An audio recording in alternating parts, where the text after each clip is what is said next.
Bonjour, c'est Christian avec vous pour le live du jeudi 13 h, comme j'en ai pris l'habitude depuis quelques semaines et que je vais continuer à ce moment-là. Alors là, je suis à Paris, je suis dans une salle, un petit peu au-dessus de moi, vous voyez, c'est une salle de formation, celle de la Fabrique à Bonheur, pour ceux qui connaissent la Fabrique à Bonheur de Isabelle Payot, d'Audrey Hakoun, voilà, qui ont écrit plusieurs livres. Donc, je suis à la Fabrique à Bonheur et j'anime une formation qui s'appelle « L'argent dans mon projet professionnel ». Alors, voilà, je vois qu'une première personne qui est là, c'est mon ami Fred. Salut Fred, j'espère que tu vas bien. Alors, donc l'argent dans mon projet professionnel, donc c'est des ateliers à maximum 8 personnes où on fait un travail très pointu pour voir effectivement comment notre relation à l'argent peut être plus fluide, peut s'améliorer pour qu'elle soit au service de nos projets professionnels. Parce que ce que je vois et ce que je vois encore là maintenant à travers les participants qui sont là avec moi, c'est qu'on peut être très talentueux, on peut avoir beaucoup d'envie et pourtant il y a quelque chose qui coince, il y a quelque chose qui grince, il y a quelque chose qui n'est pas fluide, c'est difficile de faire rentrer de l'argent, c'est difficile de poser des prix. Et au fond, même ce que je vois, c'est que c'est simplement difficile de s'autoriser à gagner de l'argent en faisant ce qu'on aime parfois pour un certain nombre de personnes. Parce qu'il y a des croyances qu'il faut travailler dur pour gagner de l'argent, que c'est comme ça que ça se passe, etc., etc.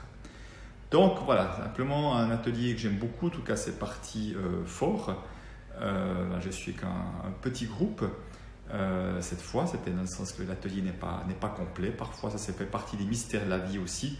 Parfois c'est complet, parfois ça ne l'est pas. Et je sais aussi que quand les ateliers ne se remplissent pas comme ça devrait, c'est que j'ai allé voir en moi qu'est-ce qui fait que j'induis quelque chose à l'extérieur de cette manière-là, qui fait que ce n'est pas aussi fluide que ça le pourrait.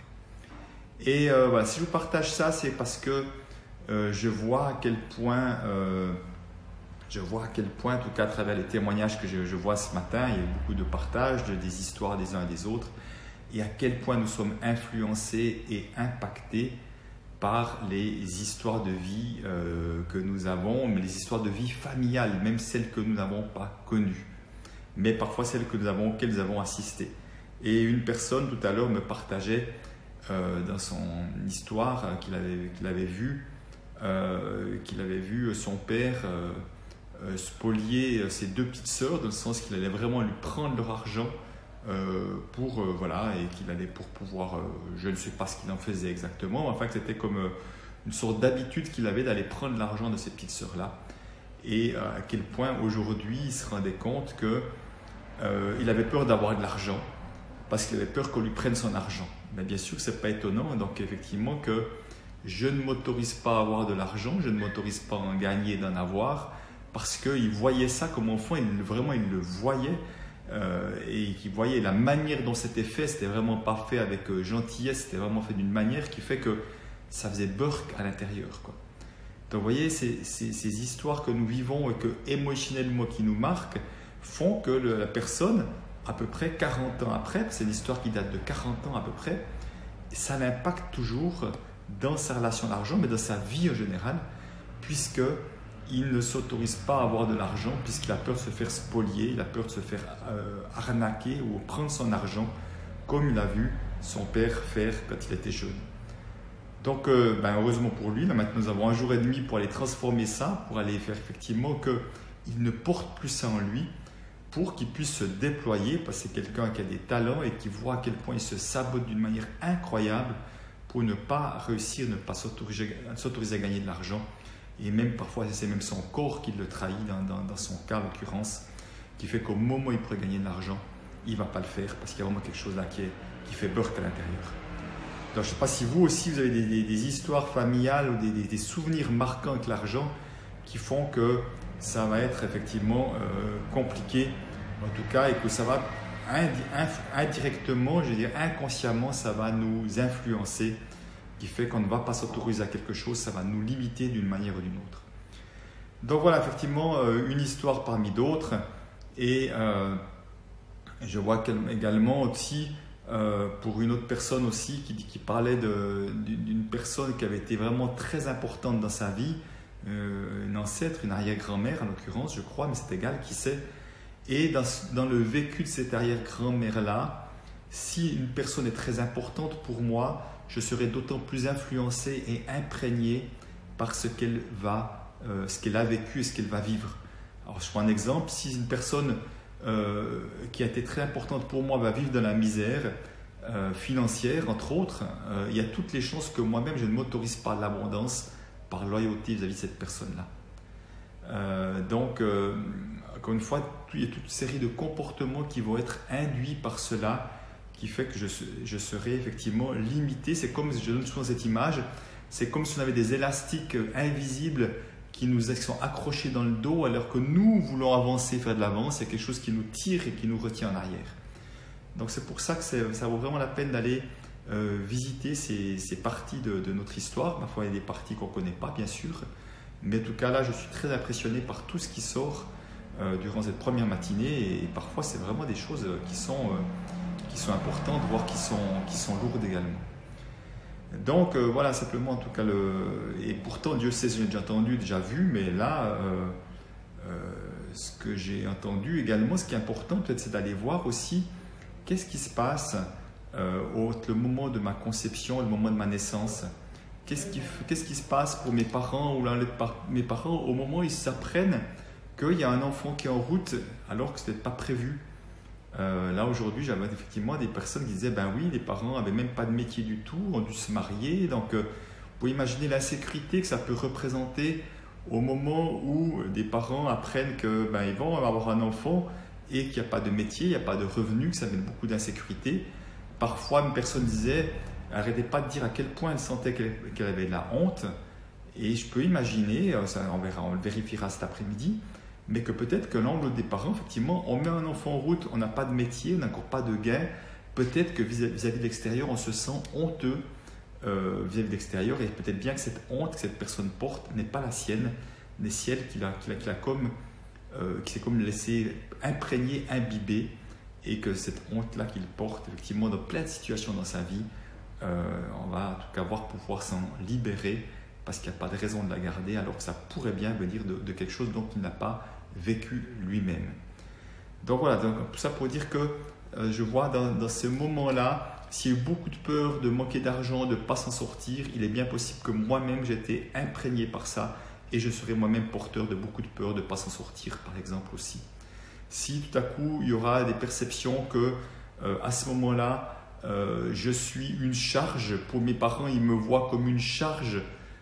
Bien sûr, ils peuvent quand même être contents d'avoir un enfant, mais en même temps, la peur de cette charge financière supplémentaire, toute ma vie, je ferai tout pour ne pas être une charge pour les autres. Je ferai tout pour me débrouiller tout seul, surtout pas que je sois un poids pour qui que ce soit. Et finalement, je vais avoir plein de comportements qui seront juste par peur de ne pas être une charge, de ne pas être un poids pour les autres, que je ne m'autoriserai pas à demander de soutien, je ne m'autoriserai pas à demander de l'aide, je ne me laisserai pas porter de temps en temps par les autres, quand ça pourrait être nécessaire, comme moi je suis capacité de porter les autres. Donc vous voyez que tout ça est très subtil, dans le sens que c'est beaucoup dans l'inconscient, et je suis là, nous sommes là pour mettre de la conscience, pour justement que ces schémas limitants cessent de continuer de mener notre vie, en tout cas, ou d'influencer notre vie bien plus que nécessaire, alors que ça n'apporte aucune utilité. Voilà, je ne sais pas si ça vous parle, tout ça en tout cas. Si c'est le cas, en tout cas, n'hésitez pas à mettre l'un ou l'autre commentaire. Mais en tout cas, c'est vraiment quelque chose qui sort très fort à travers ce groupe que j'ai là ce matin. En tout cas, pour ces 2 jours. Donc en tout cas, il y a beaucoup de matière de transformation. C'est ce que nous allons faire dès cet après-midi, en tous les cas. Et puis autre chose encore, je vais vous partager, parce que je ne vais pas faire très long, je vais aller les rejoindre. Là, ils ont commencé à aller déjeuner sans moi. Je vais vous partager encore autre chose, c'est la chose suivante. On parlait de cette notion d'énergie. Alors, bien sûr qu'on dit que toute énergie, certains vont dire l'argent c'est énergie. Je dis non, l'argent c'est pas de l'énergie. Enfin, ou si toute énergie, l'argent est de l'énergie, comme mon téléphone est énergie, comme ma chemise est énergie, mes lunettes sont énergie. Si toute énergie, dans ce cas-là, je suis d'accord. Mais l'argent n'est pas plus énergie que tout le reste, parce que souvent je vois bien que ça a une projection, qu'on croit qu'on a de l'énergie seulement si on a de l'argent. Ça veut dire si on a cette projection-là. Mais simplement, je parlais plutôt de Vladimir Zelan, je ne suis pas sûr, celui qui a écrit, qui a parlé de la théorie des balanciers. Transurfing, je ne sais plus si certains connaissent ça, vous pouvez mettre le nom du gars, je ne sais plus, Vladimir Zeland de mémoire. Il y avait cette théorie des balanciers que ça me parlait beaucoup, beaucoup. Il dit c'est quoi la théorie des balanciers? Il dit en fait, inconsciemment dans notre vie, on est toujours en train d'essayer de capter de l'énergie. Ben oui, puisque l'énergie c'est la vie. Et d'ailleurs on voit bien, puisqu'aujourd'hui, ce que montrait le film documentaire Lumière, certains ne se nourrissent plus avec de la boisson, de l'alimentation, mais vont capter l'énergie de la nature. Et donc l'énergie de la vie. Et simplement, il disait que ce soit un individu, mais un organisme qui sera un groupe, et qui serait même un parti politique, qui serait tout groupe, ou une entreprise, essaie de capter l'énergie de ses clients. On va chercher de capter l'énergie en essayant d'avoir de l'attention, puisque si on a de l'attention, c'est-à-dire que les autres mettent de l'énergie sur nous. Et quelque part, s'ils vont acheter aussi de quelque chose, ça va aussi, à travers l'argent, ça va aussi amener de l'énergie, puisque toute énergie, y compris l'argent, et que je vais pouvoir utiliser ça pour faire autre chose. Donc, simplement, ce que je voyais, ce que je partageais, c'est que à quel point parfois nous pouvons chercher l'énergie d'une manière qui est, j'ai envie de dire, maladroite, qui est même dramatique parfois, j'ai envie de dire, puisque en se comportant mal, on va capter beaucoup d'énergie qui va être focalisée sur nous. Imaginez que tout à coup, là maintenant, sur cette vidéo, j'allais menacer, je ne sais pas quoi, de faire un attentat. Donc, ce n'est pas le cas, je tiens à le dire tout de suite. Mais à un moment donné, il y a beaucoup d'énergie qui va être captée chez moi et tout à coup, plein de gens vont commencer à m'observer, etc. Donc, même si je ne le sais pas, puisque tout ça est dans le subtil, ça génère plein d'énergie chez nous. Et moi, ça m'a vraiment fait comprendre, quand j'ai entendu cette théorie des balanciers, je pensais en un parti politique en Suisse, qui s'appelle l'UDC, qui faisait des campagnes, qui est xénophobe, et qui faisait des campagnes avec des affiches pour le moins indiscutables. Et en fait, tout le monde criait au scandale, les autres partis faisaient que parler d'eux. En fait, je disais, mais ils ont extraordinairement réussi ce qu'ils voulaient, soit de capter de l'énergie, puisque tout le monde est en train de dilapider son énergie à râler sur eux. Donc, vous voyez, tant que j'ai de l'énergie, je suis vivant. Et en fait, ce qui était extraordinaire là-dedans, c'est que ceux qui sont censés être leurs concurrents, leurs ennemis politiques, ils font exactement ça, ils dilapident leur énergie à leur donner l'énergie à eux. Donc ils sont plus vivants que jamais puisqu'on parle de nous de manière plus importante que jamais. Donc comment est-ce que nous essayons de capter de l'énergie inconsciemment? Et on le voit très bien avec les enfants qui peuvent parfois le faire d'une manière, si je vois qu'en faisant le clown, je capte de l'énergie, je vais le faire, alors je continue de le faire, alors qu'au contraire, si ça ne marche pas, ben je ne le ferai plus. Et si par contre, effectivement, en faisant le zouave, en faisant des actes répréhensibles, etc., même si je recevrais des réprimandes, mais au moins il y a de l'attention, donc de l'énergie. Donc une fois, l'énergie, c'est la vie. Donc ça veut dire effectivement que ça explique pourquoi, entre autres, que des personnes comme Mère Teresa disait, si vous faites une manifestation contre la guerre, je ne serai pas là. Si c'est pour la paix, je serai là. Donc où c'est qu'on veut mettre notre énergie? Donc même des grands groupes commerciaux, quelque part, dont nous pouvons, je sais que nous sommes beaucoup, être contre, enfin en tout cas, à ne pas contribuer à Monsanto, à vouloir effectivement que des entreprises comme ça, en tout cas, peut-être disparaissent, en tout cas, aient beaucoup moins de place. Donc chaque fois que nous passons trop de temps à discuter de ça, nous sommes en train de dilapider notre énergie, alors que l'indifférence, quand il y a de l'indifférence, ça ne donne aucune énergie. Et une entreprise dont tout le monde deviendrait indifférent, autrement dit ne s'intéresse plus à ce qu'ils font, y compris à leurs produits, elle meurt. Donc vous voyez, à un moment donné, il y a peut-être des choses qui doivent mourir et des choses qui doivent mourir, et ça se fera, mais ça se fera effectivement à cesser de mettre notre énergie là-dedans, à devenir indifférent. Mais ça peut être la même chose dans une relation, ça peut être la même chose dans une famille, où on voit effectivement comment l'énergie circule dans une famille, ou circule bien, ou en général pas très bien, où toute l'attention est mise quelque part. Et donc voilà, tout ça pour vous dire que cette circulation d'énergie, je trouve ça effectivement extrêmement intéressant, même passionnant de voir ce qui se passe. Donc oui, Brigitte dit, oui, qui on alimente, on fait vivre effectivement, on renforce sur ce quoi on porte notre attention, se crée de la force d'attraction. Donc Brigitte a parfaitement raison, mais de voir que malheureusement bien souvent, on dilapide notre énergie pour des choses que nous n'aimons pas, à râler sur les autres, à râler sur ce qui ne nous convient pas, à râler sur des entreprises aussi, ou sur des politiciens.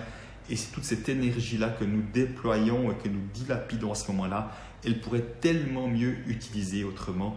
Et c'est vraiment ça, vraiment ce que j'aimerais vous rendre attentif. Et bien sûr, que quand je vous parle à vous, c'est clairement à moi que je suis en train de parler aussi.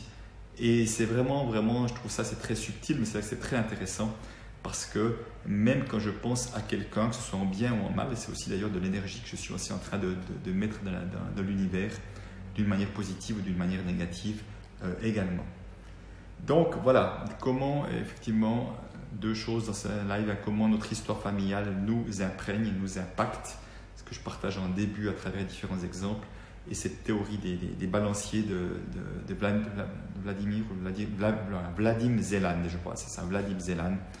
Moi, je trouve extrêmement parlant, en tout cas de voir de ce qui se joue effectivement à travers les médias, à travers ce qui se passe, mais à travers un groupe, dans un simple groupe d'amis, dans une famille, ou dans un partenariat, ou dans un couple, etc. Et toutes ces choses-là se jouent également.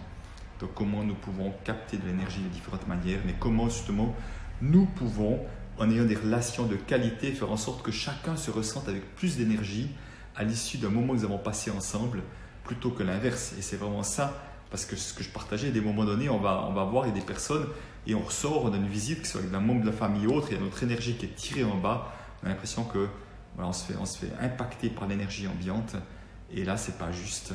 Et quelqu'un qui disait, oui, mais je vois bien que je continue d'aller voir mes amis, alors que ça ne me fait pas du bien, je vois que je reviens bouffer d'énergie. Et je lui disais, mais à ton meilleur ami, mais je parle de vrai ami, est-ce que tu lui dirais, va continuer de voir tes amis, même si ça te bouffe de l'énergie? Il riait, il disait, bien sûr que non. Je dis, ok. Et je trouve toujours que cette phrase, cette question qui est de dire, ce que tu le fais toi, à ton meilleur ami, est-ce que tu te conseillerais de le faire? Chaque fois que la réponse c'est non, ça veut dire que nous avons cessé à le faire. Autrement, ça montre que nous ne sommes pas tellement amis avec nous-mêmes, voire pas du tout amis avec nous-mêmes, si nous continuons de nous infliger des choses que nous sentons que nous ne faisons pas du bien. Alors, soit nous essayons d'échanger, par exemple, le pouvoir d'essayer de changer quelque chose, en tout cas, nous avons une partie de pouvoir, soit nous essayons au contraire, nous essayons de ne pas de changer, plutôt de cesser de voir ces personnes ou de les voir moins souvent en tous les cas, si ça ne nous fait pas du bien. Voilà les amis, ce que je vous partage aujourd'hui. Je ne sais pas s'il y a encore des commentaires. Qu'est-ce que dit Brigitte? Oui, c'est pour cette raison que je me suis mis en retrait politique. Ben oui, je comprends bien Brigitte, effectivement. Si à un moment donné, je sens que toute l'énergie que je mets n'est pas constructive, n'a pas d'espace, en tout cas pour construire là où ça se passe, la manière ça se passe, et sur pas une manière de mettre cette énergie d'une manière qui contribue plus à ce que j'aimerais également. Voilà, en tout cas, je vois que vous êtes un certain nombre d'être là. Si, n'hésitez pas à mettre des commentaires, je regarderai ça plus tard, j'y répondrai. S'il y a des questions également, j'y répondrai volontiers. Bon appétit Brigitte, bon appétit à vous tous. Je vais aller rejoindre le groupe. Voilà, l'argent dans mon projet professionnel pour que l'argent soit au service de nos projets professionnels plutôt qu'un frein, une source de stress, une source de tension, quelque chose qui nous empêche de. C'est pas ça, comme j'aime à le dire, l'argent n'a pas été créé pour nous empêcher de nous déployer. Donc si c'est le cas, c'est que nous avons quelque chose à aller voir. Une toute belle journée les amis, à bientôt, ciao ciao.